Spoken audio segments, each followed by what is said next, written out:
U.S. President Donald Trump is once again at the center of controversy, this time for accusing Democrats of leaking classified military information.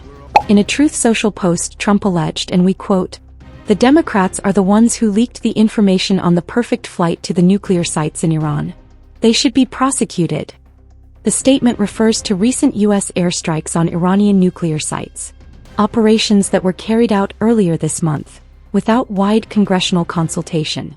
The U.S. military shared a video at a Pentagon news briefing on Thursday, June 26, showing a bunker bomb penetrating a cave.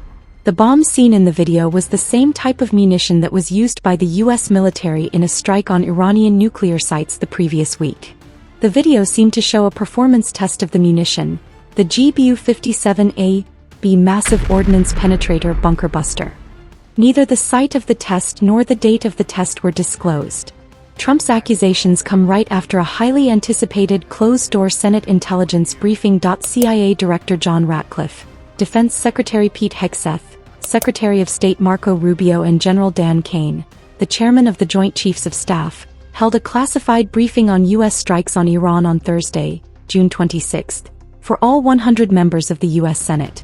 Without any classified information whatsoever, I think it's safe to say that we have struck a major blow alongside our friends in Israel against Iran's nuclear program that is going to make America safer, our friends in the region safer, and protect the world from the risk of an Iranian nuclear weapon for years. But one key face was missing. Director of National Intelligence Tulsi Gabbard, who had previously contradicted Trump on the strikes, though she later reversed her stance and backed the president. Meanwhile, the White House has responded by tightening access to classified intelligence. Press Secretary Caroline Leavitt said the administration wants to ensure that classified intelligence is not ending up in irresponsible hands. She also mentioned that the FBI is investigating to find out who that leaker was, because it's illegal and they should be held accountable for that. You mentioned this was a low-confidence, preliminary intelligence assessment, and the entirety of that assessment was not leaked to the media. Only tidbits of that assessment were leaked to CNN. And we have seen this playbook run before, where you have people in the intelligence community, or perhaps on Capitol Hill, we don't know, but I believe the FBI is investigating to find out who that leaker was, because it's illegal, and they should be held accountable for that. Leaked bits and pieces of an intel assessment to push a false narrative. She also added there was no indication that enriched uranium had been moved from the targeted Iranian nuclear facilities before the strike. Congressional reaction has been intense.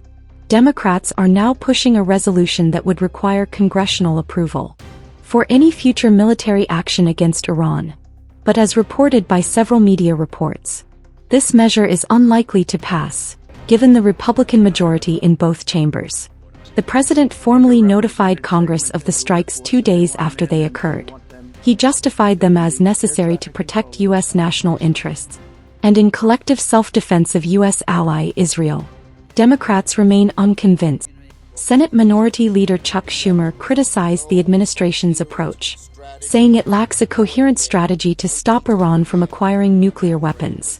What was clear is that there was no coherent strategy, no endgame, no detailed plan on how Iran does not attain a nuclear weapon. Anyone in that meeting, anyone, if they're being honest with themselves, their constituents, their colleagues, would know that we need to enforce the War Powers Act and force them to articulate an answer to some specific questions and a coherent strategy right away.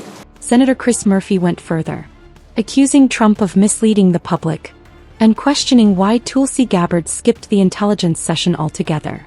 So all the lies that Donald Trump tells are unforgivable, but the most unforgivable are the lies about national security intelligence.